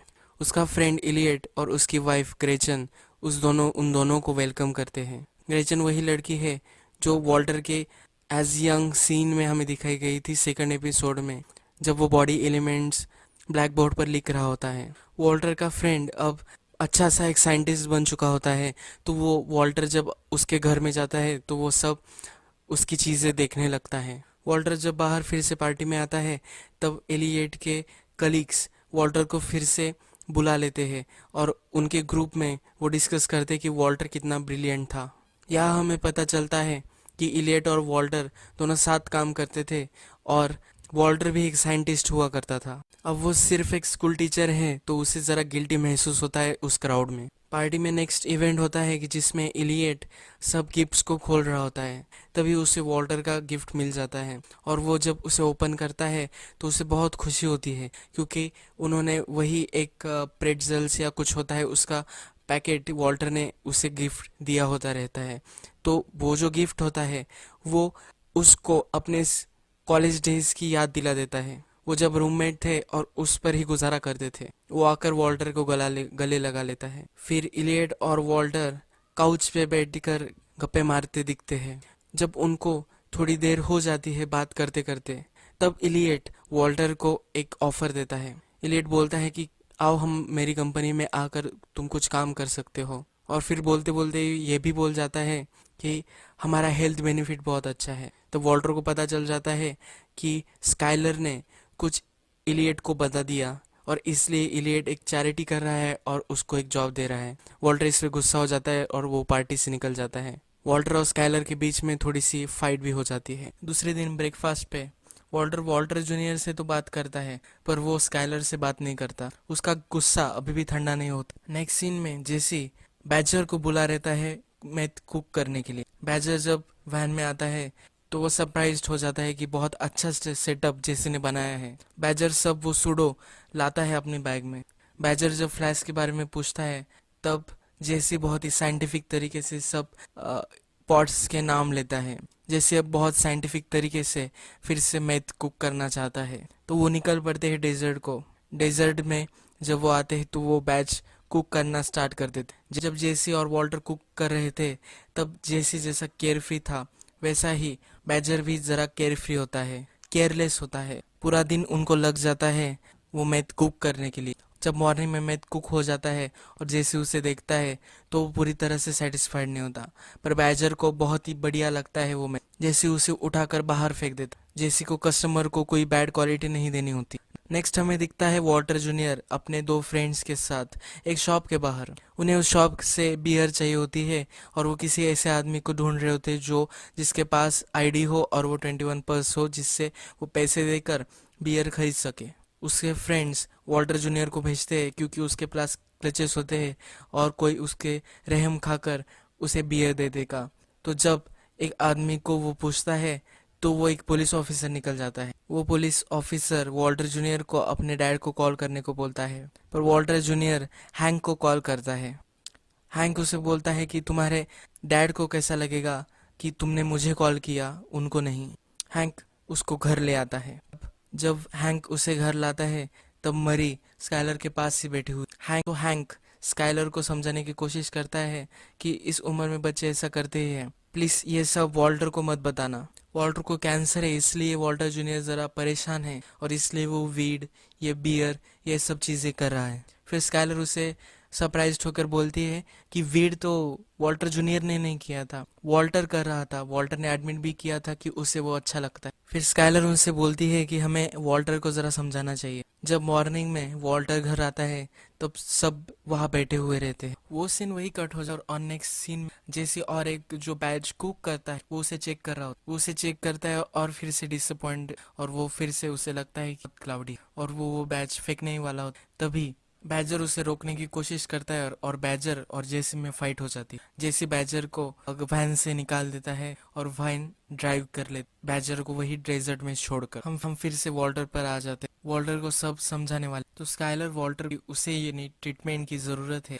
और ये सब खर्चा भी इलियट दे रहा है, तुम्हें ये पेंट कर लेनी चाहिए। और फिर हैंक उसे समझाता है अपने अटपट अंदाज में कि अगर ये फ्री में हो रही है तो ले लेना चाहिए। इसमें प्राइड या अपनी डिग्निटी इस चीज़ों का ज़रा इस चीज़ों के बारे में नहीं सोचना। वॉल्टर जूनियर उसे समझाता है कि मैं हैंडीकैप्ड हूँ, ये साल मेरे लिए बहुत ही हार्ड था, पर फिर भी मैं गिव अप नहीं कर रहा। तुमने बहुत जल्दी गिव अप कर दिया, कभी भी ऐसा गिव अप नहीं करना चाहिए। नेक्स्ट मरी की बारी आती है। मरी एक प्रोफेशनलिस्ट होती है और वो नर्स होती है, तो वो बहुत सारे पेशेंट्स वॉल्टर की तरह देखते और वो बोलती है कि वॉल्टर जैसे बहुत सारे पेशेंट्स होते हैं वो जो कीमोथेरेपी या ट्रीटमेंट लेने से मना कर देते, पर फैमिली प्रेशर में आकर उन्हें हॉस्पिटल में होना पड़ता है, उनकी लाइफ बहुत ही खराब हो जाती है। तो इसलिए वो बोलती है कि वॉल्टर को जो डिसीजन लेना है वो ले सकता है, किसी का भी प्रेशर उसे नहीं लेना चाहिए। इस पर स्काइलर और मरी फिर से झगड़ा करने लग जाते। वॉल्टर उन दोनों को शांत करता है और फिर वॉल्टर अपने बारे में बोलने लगता है। वॉल्टर बोलता है कि मेरे लाइफ में मैंने कोई भी डिसीजन खुद से नहीं ली और अब भी मुझे लग रहा है कि मेरे लिए सब डिसीजन ले रहे हैं। मुझे सिर्फ जीना नहीं है, मुझे मेरे घर पे रहना है, मुझे जो मैं काम करता हूँ वही काम करने हैं और मुझे लाइफ एंजॉय करनी है, सिर्फ जीना जीना नहीं हो। अगर मैं बेड पर पड़ा रहूं और मेरी बीवी को मेरा सब डर्ट साफ करना पड़े तो ऐसे जीने का क्या मतलब। ये सब वॉल्टर बोलता है। अब यहाँ स्काइलर और वॉल्टर में एक कॉन्फ्लिक्ट हो गई है और उनका फाइट भी चल रहा था एक दिन से। तो जब नेक्स्ट दिन वॉल्टर उठता है और बेड पर स्काइलर, तो उसे डिफरेंट महसूस होता है और वो स्काइलर के पास जाकर बोलता है कि चलो ट्रीटमेंट। उसे अपनी वाइफ दुखी देखी नहीं। नेक्स्ट सीन में वो हॉस्पिटल में होते, उसका उनका इंश्योरेंस नहीं आने वाला होता है, तो स्काइलर वॉल्टर को बोलती है कि वो डायरेक्टली चेक एक्सेप्ट हो सकते हैं हॉस्पिटल में। स्काइलर उसे बोलती है कि इलियट से हमें चेक लाना पड़ेगा, तो वॉल्टर बोलता है कि मैं वो देख लूँ। नेक्स्ट सीन में जब वॉल्टर गाड़ी में बैठा हुआ होता है तभी उसको ग्लेचन का कॉल आता है। उसे इलियट से पता चलता है, इलियट मतलब उसका हस्बैंड, उसके हस्बैंड से उसे पता चलता है कि वॉल्टर कैंसर है। तो वो बोलती है कि जो पैसे हम तुम्हें ट्रीटमेंट के लिए देने वाले हैं वो तुम्हारे ही है, क्योंकि हमारी कंपनी में भी नाम तुम्हारे ही है। वो उस वॉल्टर को बोलती है कि जो पैसे हम वो तुम्हारे ही है, जो हमारे कंपनी में जो नाम है वो भी तुम्हारा ही है, हम जो भी है वो सिर्फ तुम्हारे वजह से है। उसके बाद वो बोलती है कि क्या तुम हम दोनों की वजह से पैसे नहीं ले, मतलब वो वॉल्टर और उसके रिलेशन को रेफर करती है। वॉल्टर इनकार करके थैंक यू बोलकर फोन रख देता है। वॉल्टर जेसी के घर पहुंच जाता है और उससे पूछता है कि क्या कुक करे। तो यहाँ एपिसोड 5 एंड हो और एक फीलिंग आती है कि अब ब्रेकिंग बैड में एक फन स्टार्ट होने वाला। 6th एपिसोड स्टार्ट होता है और वॉल्टर और जेसी सब इक्विपमेंट्स लैब में रख रहे होते हैं, उनकी आरवी में रख रहे होते हैं। आरवी में जब सब मैस देखता है वॉल्टर, तो जेसी पे वो भड़क जाता है और उसे बोलता है कि बाहर का सब तुम संभालो और मैं हमेशा आरवी के अंदर जो लैब है उसका सब संभालूंगा। नेक्स्ट सीन आता है वॉल्टर की केमियोथेरेपी का। उसके साथ स्काइलर भी बैठी हुई रहती है। तो वॉल्टर उसे बताता है कि तुम घर जाओ। जब वॉल्टर जूनियर घर आएगा तो उसे अपनी माँ चाहिए होगी। जब वॉल्टर पेमेंट करने जाता है, चेक जब वो लिखता है तो कैशियर को बताता है कि आप मंडे को इसे विड्रॉ करिए। यानी कि अभी भी वॉल्टर की पैसों की प्रॉब्लम चलती ही रहती है। अब जब वॉल्टर पढ़ाता रहता है तभी कीमो के कुछ साइड इफेक्ट उसे महसूस होने लगते हैं। उसे नॉसिएटेड लगता है तो वो बाथरूम में जाकर उसे उल्टी हो जाती है, फ्लोर सारा गंदा हो जाता है। वहाँ का जैनिटर ह्यूगो उसे मदद करता है और वो सब साफ कर लेता है। नेक्स्ट सीन में हमें स्काइलर और वॉल्टर एक सपोर्ट ग्रुप में दिखे हैं, कैंसर के सपोर्ट ग्रुप में। तो वहाँ स्काइलर उसे बताती है कि तुम ज़रा मुझे डिस्टिंक्ट लगते हो, कि जब तुम बहुत ही देर तक घर नहीं आते तो मैं वरीड हो जाती हूँ। तो फिर वॉल्टर उसे बताता है कि मुझे लॉन्ग वॉक करना अच्छा लगता है। जब भी मैं स्कूल ख़त्म हो जाती है तो उसके बाद मुझे ज़रा लॉन्ग वॉक करना अच्छा लगता है। ज़रा नेचर मुझे अच्छा लगता है देखना। जब वो नेचर की बात करता है तो कैमरा सब डेजर्ट पर आ जाता है और कि वैन में मैथ कुक हो रहा होता है। अच्छा सीन है। नेक्स्ट सीन में वॉल्टर अपनी वैन में कुक कर रहा होता है और उसे बहुत गर्मी महसूस होने लगती है। तो वो बाहर आता है खांसते खांसते और वही गिर जाता है। जैसे उसे उठने में मदद करता है, जैसे पूछता है कि क्या हुआ, तो वॉल्टर उसे बताता है कि मुझे ज़रा गर्मी लग रही है। तो वो वॉल्टर को उसकी चेयर पर बैठाता है, पर उसकी चेस्ट ज़रा ओपन रहती है क्योंकि उसे गर्मी लग रही होती है। तो वॉल्टर की चेस्ट पर जैसी कीमोथेरेपी के मार्क्स देख लेता है। जैसे कि जो आंट होती है उसे भी कैंसर हुआ होता है, तो उसे पता होता है कि ये कौन से मार्क्स है। और जैसे को पता चल रहा जाता है कि वॉल्टर को कैंसर है। जैसे उसे पूछता है कि इसलिए तुम कर रहे हो, तो वॉल्टर उसे बता देता है। जो सेकंड एपिसोड में लास्ट में बच्ची को जो मास्क मिला था वो डीए के पास होता है और उस मास्क का एनालिसिस करने के बाद उसे पता चलता है कि वॉल्टर की स्कूल में से वो चोरी हुआ था। ये फ्रैंक उसके कलीग को बोलता है कि ये तो वॉल्टर की स्कूल का था। नेक्स्ट हमें जेसी अलग अलग स्ट्रीट पर जाकर मैथ सेल करते हुए दिखता है। वो बाद में वॉल्टर को एक फ़ोन गिफ्ट करता है और उसके साथ पैसे भी देता है।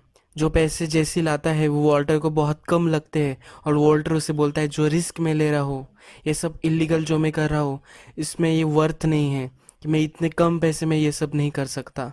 तो वो बोलता है कि हमें अभी होलसेल में सेल करना चाहिए मैथ। जैसे उसे कहता है कि ये इतना आसान नहीं होता, मेरा जो ड्रग डीलर था उसे तो तुमने मार दिया और उससे भी कनेक्शन मेरा उसके ब्रदर से हुआ था, मेरे पार्टनर से हुआ था, और मेरा पार्टनर वो 3rd ग्रेड से मेरा फ्रेंड था। ऐसे हम किसी से भी डील नहीं कर सकते। अभी का जो ड्रग डीलर होता है वो टूको होता है और डायरेक्टली अगर जेसी उससे जाके मिला तो वहाँ कुछ भी हो सकता है, इसलिए जेसी नहीं बोल देता है। इसलिए जेसी उसे बताता है कि वो इम्पॉसिबल है। फिर से हमें कीमो में वॉल्टर दिखा है और जब वो कैश अकाउंटिंग में देता है तो वो कैश वाली बोलती है कि ये भी मंडे को करना है क्या। इससे पता चलता है कि एक रूटीन बन चुका है कि वॉल्टर की जो मनी प्रॉब्लम है ये एक रूटीन बन चुकी है। फिर से स्कूल में वही प्रॉब्लम वॉल्टर को होती है। ह्यूगो वहाँ फिर से अवेलेबल होता है और वो वॉल्टर को च्युइंगम देता है। जब वॉल्टर ठीक ठाक हो जाता है और अपने लैब में जाता है तभी हैंक वहाँ आ जाता है कुछ इन्वेस्टिगेशन करने उस मास्क की। हैंक उसे बोलता है कि मुझे इन्वेंटरी चेक करनी है। हैंक पता करता है कि कौन कौन चाबियां रखता है लैब की। तो उसमें जैनिटर्स, कुछ स्टाफ, प्रिंसिपल और वॉल्टर के पास सिर्फ चाबी रहती है। हैंक जब इन्वेंटरी चेक करता है तो उसमें बहुत सारा इन्वेंटरी मिसिंग होती है जो वॉल्टर ने ही गायब की। जेसी का एक फ्रेंड होता है स्किनी पीट, वो टुको को जानता है और इंट्रोडक्शन करने के लिए हाँ बोल देता है। तो जेसी टुको को मैथ देता है और टेस्ट करने को बोलता है। मैथ टेस्ट करने के बाद टुको को उसकी क्वालिटी बहुत अच्छी लगती है। फिर जेसी उसे प्राइस बताता है, 35K पर पाउंड उसको वो बताता है। टुको उसको बोलता है कि ठीक है और वहां से निकल जाने को बोलता है। जेसी फिर उससे पैसे मांगता है। टुको बोलता है कि अपफ्रंट हम पैसे नहीं देते, जब भी ये सब सेल हो जाएगा तब मैं तुम्हें पैसे दूंगा। जेसी चिढ़ जाता है और डील कैंसिल करने को बोलता है। जब टुको नहीं मानता वो मैथ लेके भागने की कोशिश करता है। टुको उसे बहुत मारता है और वो हॉस्पिटल में एडमिट हो जाता है। नेक्स्ट सीन में हैंक अरेस्ट कर रहा होता है ह्यूगो को, वही जेनेटर जो वॉल्टर को हमेशा मदद करता रहता है। जब जब वॉल्टर की प्रिंसिपल हैंक से पूछती है कि क्या हुआ तो वो बताता है कि इसका हमने बैकग्राउंड चेक किया, तो इसने गन्स प्रीवियस में रखी थी और इस पे बहुत सारे चार्जेस थे। तो उन्होंने उस सस्पिशन में ह्यूगो को अरेस्ट किया होता रहता है। वॉल्टर 2-3 बार जेसी को कॉल करता है पर फिर भी जेसी पिक नहीं करता क्योंकि वो हॉस्पिटल में होता है। तो उसका फ्रेंड वॉल्टर को कॉल करता है और बताता है कि कहाँ वो एडमिट है।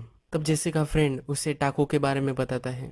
वॉल्टर अपना हेयर शेव कर लेता है क्योंकि फ्यूचर में उसे ये कंसिक्वेंसेस बियर तो करने ही होंगे, तो वो पहले ही ये कंसिक्वेंसेस से सामने जाता है। यही सीन रिप्रेजेंट करता है जो अगला सीन हमारा आने वाला है, जिसमें वो टुको से मिलने जाता है। एपिसोड के फर्स्ट में हमें बताया था वॉल्टर ने ही कि वो सिर्फ लैब में काम करेगा और बाहर का सब जेसी करेगा, पर उसे मालूम होता है कि कभी ना कभी उसे बाहर से भी डील करना होगा। तो जब वो हेयर शेव करता है तो हमें पता चल जाता है कि वो कंसिक्वेंसेस को बेयर करने को रेडी है, बाहर का भी काम संभालने को वो रेडी है। तो वॉल्टर टुकू को मिलने जाता है। वहाँ जाके बोलता है कि मुझे टुकू से मिलना है और जब तक मैं टुकू से नहीं मिल पाता तब तक मैं यहाँ से नहीं जाने वाला। टुकू वॉल्टर से उसका नाम पूछता है तो वो हाइजनबर्ग बताता है। फिर से मैथ वॉल्टर ने लाया हुआ रहता है टुकू के लिए। तो टुकू उससे पूछता है कि इस मीटिंग तो तुमने ही बुलाई है, तो इसका पर्पस क्या है। तब हैंक बोलता है कि मुझे $50,000 चाहिए, जो ऑलरेडी तुम्हारे पास 1 पाउंड मैथ है उसका 35,000 और 15,000 मेरे फ्रेंड को जो तुमने डैमेज किया उसका। और फिर उस पर टुको हंसता है और उसे सीरियसली नहीं लेता, उसका मजाक उड़ाता है कि तुम और मैथ लेके आए जब मैंने पहले ही ना पे करते हुए तुम्हारे पार्टनर को हर्ट कर दिया था। वॉल्टर उसे बताता है कि ठीक है तुम सही हो, पर एक बात के बारे में नहीं। वॉल्टर एक मैथ का बड़ा क्रिस्टल लेता है और उसको ग्राउंड पे डालता है। एक बड़ा एक्सप्लोजन होता है और बहुत ज़्यादा डैमेज कर देता है टुको के ऑफिस को। वॉल्टर के पास उन क्रिस्टल्स की पूरी बैग होती है, तो सब डर जाते हैं और टुको उसको पूरे पैसे दे देता है। टुको उससे बोलता है कि जो तुम मैथ बनाते हो मुझे ये और भी चाहिए क्योंकि ये बहुत तेजी से बिक रहा है। वॉल्टर उससे बोलता है कि अब तुम्हें 2 पाउंड लेने होंगे और वहां से फिर वॉल्टर चला जाता है। ये एपिसोड नंबर 6 यही खत्म हो जाता है। तो episode number 7 breaking bad season first का लास्ट एपिसोड। सीन स्टार्ट होता है एक स्कूल मीटिंग से जहाँ पे पेरेंट्स भी आए हुए रहते हैं और अभी अभी ह्यूगो को जो पकड़ा है उसके बारे में डिस्कशन हो रही होती है। डीए और उनकी प्रिंसिपल उनको दिलासा देती है कि सब ठीक है, उनको वरी करने की कोई ज़रूरत नहीं है। फ्रैंक उसी मीटिंग में बोर होने लगता है और स्काइलर को फिंगर करने लगता है। मीटिंग खत्म होने के बाद स्काइलर और वॉल्टर कार में ही सेक्स करते हैं। अब जेसी उसके आन के घर में नहीं रह सकता क्योंकि वहाँ सब ब्लड वगैरह सब हो चुका है, तो इसलिए अब जेसी उसको सेल करना चाहता है। तब कुछ क्लाइंट्स आए हुए रहते हैं जेसी के यहाँ और जेसी वैन में ही पड़ा हुआ रहता है। वॉल्टर तभी वहाँ आ जाता है और जेसी को जाकर बोलता है कि वो अब सब पैसे ले आया है टुको से। जेसी ज़रा नाराज़ हो जाता है कि क्यों अभी वॉल्टर को टुको से बिजनेस करना है। वॉल्टर उसे एक्स्ट्रा 15K भी दे देता है। वॉल्टर जेसी को ये भी बताता है कि हमें अब 2 पाउंड्स प्रोडक्शन करना पड़ेगा, तो जेसी उसको बताता है कि यह इम्पॉसिबल है क्योंकि उन्हें बहुत सारा सूडो लगेगा, और इतना सूडो लाना एक इम्पॉसिबल बात है क्योंकि ड्रग स्टोर पर जाके बहुत ही कम अमाउंट में ही एक सूडो मिलता है। नेक्स्ट सीन में स्काइलर और वॉल्टर डॉक्टर से मिलने आए हुए रहते हैं। तभी डॉक्टर सब बोलता है कि सब ठीक ठाक चल रहा है। स्काइलर डॉक्टर को बताती है कि वॉल्टर की तबीयत अब बहुत ही अच्छी होती जा रही है, उसकी एनर्जी भी बढ़ चुकी है और उसकी सेक्सुअली भी ये बहुत एक्टिव रहने लग रहा है। डॉक्टर उन्हें बोलता है कि अब इसका मतलब हमारा जो ट्रीटमेंट चल रहा है वो बहुत अच्छे से सूट हुआ है वॉल्टर को। नेक्स्ट वीक वॉल्टर और जेसी जब टुको को मिलते हैं तब उनके पास बहुत ही कम मैथ होता है, वो आधा पाउंड भी नहीं होता। वॉल्टर ने एक डिस्टिंक्ट कार स्क्रैप की एक जगह चुनी होती है, उस जगह कोई आता जाता नहीं, तो जेसी पहले ही उसको बताता है कि मॉल में हमें करना चाहिए था या किसी पब्लिक स्पेस में करना चाहिए था, वो ज़्यादा सेफ होता है। टुको भी यही बात वॉल्टर से बोलता है। टुको जब देखता है कि वॉल्टर ने बहुत ही कम मैथ लाया है तो वो गुस्सा हो जाता है कि वो बोलता है कि वॉल्टर तुम्हें तो मैंने एक प्रोफेशनल माना था, पर ये क्या है। तो गुस्सा होकर सिर्फ आधे पाउंड के ही वो उसे पैसे दे देता है, पर वॉल्टर बोलता है कि मुझे वो पूरे पैसे चाहिए, ये एक बिजनेस का इन्वेस्टमेंट समझ लो और मुझे पूरे पैसे दे दो। तो टुको बोलता है कि तुम्हें ये एक लोन की तरह मैं दे सकता हूँ 25% के इंटरेस्ट से, और वॉल्टर मान जाता है। इसके बदले में वॉल्टर उसे 2 पाउंड नेक्स्ट वीक में मैथ देने वाला होता है। टुको वॉल्टर को एक वार्निंग देता है कि मुझसे बिजनेस करना तो ठीक है, पर मेरे पैसे इंटरेस्ट से लेना बहुत ही डेंजरस हो सकता है। जैसे वरीड हो जाता है और वॉल्टर को बोलता है कि तुमने ये क्या कर डाला। जैसे बहुत ही टेंशन में होता है तब वॉल्टर उसे बताता है कि अब हम डायरेक्टली सीडो से नहीं करेंगे। एक बहुत सारे इक्विपमेंट्स की लिस्ट वॉल्टर जेसी को देता है और उसे बोलता है कि अब तुम ये सब लाओगे, ये डिफिकल्ट भी हो सकता है, पर अब अगर तुमने ये सब ला दिया तो हम डायरेक्टली ओरिजिनल केमिकल्स से मेथ बनाएंगे। जैसी घबरा जाता है और बोलता है कि मैं कहीं शिफ्ट हो जाऊंगा, मुझे अब ये सब नहीं करना, पर वॉल्टर उसे कॉन्फिडेंस देता है कि तुम ये कर सकते हो, पूरे लाइफ के लिए तुम्हें बहुत बेनिफिट होगा इस सब चीज़ों से। नेक्स्ट सीन में स्काइलर का बेबी शॉवर चल रहा होता है। बेबी शॉवर की जो शूटिंग वॉल्टर जूनियर कर रहा होता है, तो वॉल्टर वहाँ एक बहुत अच्छी स्पीच देता है अपनी बेटी के लिए। वो अपनी बेटी को देख नहीं पाएगा तो इसलिए वो बहुत ही अच्छे मैसेज अपने बेटी को देता है। बेबी शॉवर में जब सब प्रेजेंट्स खोल रहे होते हैं तब मरी भी स्काइलर के लिए एक प्रेजेंट लाती है। वो एक टियारा होता है जिसमें डायमंड्स और गोल्ड का भी वो बना हुआ होता है। हैंक वॉल्टर को बोलता है कि तुम्हारे पास कुछ पीने के लिए है क्या, तो वो अपने बैकयार्ड में दोनों पीते हैं और तभी हैंक एक क्यूबन सिगार निकालता है। तो वॉल्टर उसे कहता है ये तो इलीगल है, तो हैंक बोलता है इतना इतना चलता है। तो उनमें डिस्कशन होता है कि हम कैसे ये लाइन ड्रॉ कर सकते हैं कि क्या इलीगल या क्या लीगल है। कुछ साल पहले मैथ भी लीगल था, अब ये इलीगल हो चुका है, अगले साल क्या लीगल होगा इसका कोई पता नहीं है। वॉल्टर अपने एक्शंस को जस्टिफाई कर रहा होता है, पर तभी हैंक उसे बोलता है कि कुछ चीज़ें इलीगल ही होनी चाहिए क्योंकि उससे लाइव्स तबाह हो जाती है, जैसे कोकेन। तो यही ये डिस्कशन खत्म हो जाती है। प्रीवियस सीन में जब स्काइलर डॉक्टर से बात कर रही होती है तो वो एक अल्टरनेटिव मेडिकेशंस मतलब कुछ थेरेपी वगैरह इस जैसी चीज़ों के भी डॉक्टर को पूछती है। तो वॉल्टर अब उसे अच्छा सा टाइम चाहिए मैथ कुक करने के लिए, तो वॉल्टर स्काइलर को एक प्रोग्राम के बारे में बताता है जो नज़दीक ही होता है, और वो उसे बताता है कि वीकेंड्स में मैं जाना चाहता हूँ, इससे वॉल्टर को एक टाइम मिल जाएगा मैथ कुक करने के लिए। अब नेक्स्ट सीन में हम जेसी की गैरेज में होते हैं। जेसी ने सब सामान लाया हुआ होता है। वॉल्टर जेसी से पूछता है कि मेथलमिन कहाँ है, तो जेसी उसे बोलता है कि वो नहीं मिल पाया, वो बहुत ही इम्पोर्टेंट होता है मैथ बनाने के लिए। तो जेसी बोल रहा होता है कि कुछ गाइस थे जो हमें मेथलमिन देने वाले थे, पर वो $10,000 मांग रहे थे और वो मेथलमिन चुराने वाले होते हैं एक फैसिलिटी से। तो वॉल्टर जेसी को पूछता है कि वो फैसिलिटी कहाँ है। जेसी को वो मालूम होता है तो वॉल्टर बताता है कि क्यों ना हम ही उसे चुरा लें। जेसी उसको बोलता है कि वह एक गार्ड भी होता है और वह एक बड़ा सा लॉक है जिसे हम नहीं खोल पाएंगे तो वॉल्टर को एक आइडिया आता है। वॉल्टर वो लॉक थर्माइट से फोड़ने वाला होता है। स्काइलर ने जो टियारा उसे मिला होता है बेबी शॉवर पे, मेरी ने उसे दिया होता है, तो वो टियारा उसे रिटर्न करना होता है क्योंकि वो बहुत एक्सपेंसिव होता है, और अगर वो पैसे मिल जाए तो बेबी के लिए कुछ सामान भी वो ले सकती है। तो इसलिए वो रिटर्न करने जाती है। पर जब वो शॉप में जाती है और ओनर को बोलती है, तब ओनर उसे सिक्योरिटी बुलाकर एक रूम में बंद कर देता है। ओनर पुलिस को भी बुलाता है। तब वो ओनर उससे कहता है कि एक वीक पहले ये चोरी हो चुका था, हमने मेरी को पहले भी शूज की चोरी करते हुए देखा था, तो ये भी मेरी ने चोरी कर लिया है।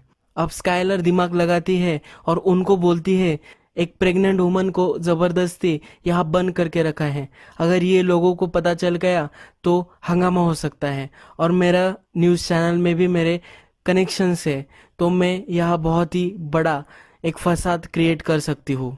तो वो स्टोर मैनेजर या ओनर डर जाता है और स्काइलर को जाने देता है। स्काइलर मैरी को एक बहुत ही गुस्से में मैसेज भी छोड़ देती है। रात में वॉल्टर और जेसी उस फैसिलिटीज में पहुंच जाते हैं। वहाँ वो तार कट करके अंदर घुस जाते हैं और गार्ड का आने का वेट करते हैं। एक बहुत बड़ा सर्कल होता है, तो गार्ड जब सर्कल करेगा तभी वो मेथलमीन चुराने वाले होते हैं। पर गार्ड बीच में ही रुक जाता है और वो टॉयलेट में जा रहा होता है। जब वो टॉयलेट में होता है तभी वॉल्टर को एक आइडिया आता है और वॉल्टर और जेसी उसे टॉयलेट में ही बंद कर देते हैं। उसके टॉयलेट को डोरी से बांध देते हैं। वो थर्माइट से दरवाज़ा खोल लेते हैं, पर जब वो अंदर जाते हैं तब मेथलमीन का छोटा सा गैलन में एक क्वांटिटी उन्हें नहीं मिलती, तो बहुत बड़ा एक टब ही होता है जो वो उठा लेते हैं। उस टब को लेके ही वो स्लोली भाग जाते हैं। नेक्स्ट दिन जब जेसी और वाटर वैन शुरू करने की कोशिश करते हैं तो वैन शुरू ही नहीं होती, और ज़्यादा फोर्स करने पर वैन का मशीन ही टूट जाता है और वहाँ से धुआं निकलने लगता है। तो वो डिसाइड करते हैं कि हम अब बेसमेंट में ही मैथ बनाना शुरू कर देंगे। पर जैसे हमें एपिसोड के फर्स्ट में दिखाया गया कि जेसी अपनी प्रॉपर्टी सेल करना चाहता है, तो उसकी जो एजेंट्स होती है, तो उसने उसी दिन ओपन हाउस रखा हुआ होता है। बहुत सारे लोग हाउस देखने के लिए आए हुए होते हैं। जेसी उसे बहुत सारे मैसेजेस भी लेफ्ट करता है, पर उस एजेंट का फ़ोन कार में ही बंद रहता है। तो जेसी को बेसमेंट के दरवाजे को पकड़ कर रखना पड़ता है, यानी कोई अंदर ना आ सके। एक आदमी जोर ज़बरदस्ती करता है तो जेसी सबको बाहर निकलने के लिए बोलता है।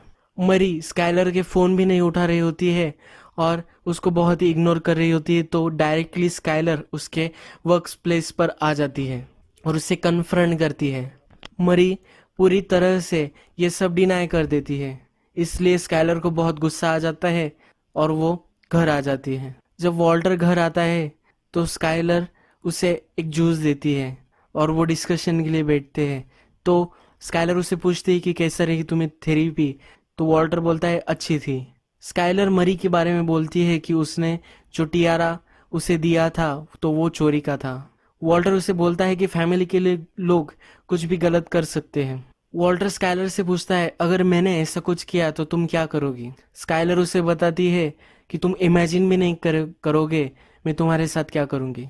नेक्स्ट सीन में वही जगह वॉल्टर जेसी टुको को मिलने जाते हैं।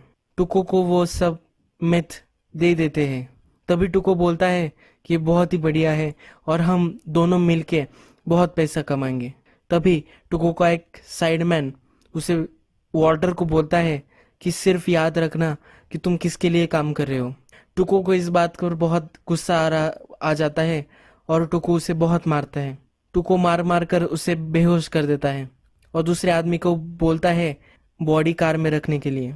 वॉल्टर और जेसी बहुत घबरा जाते हैं और यही ये सीजन खत्म हो जाता है।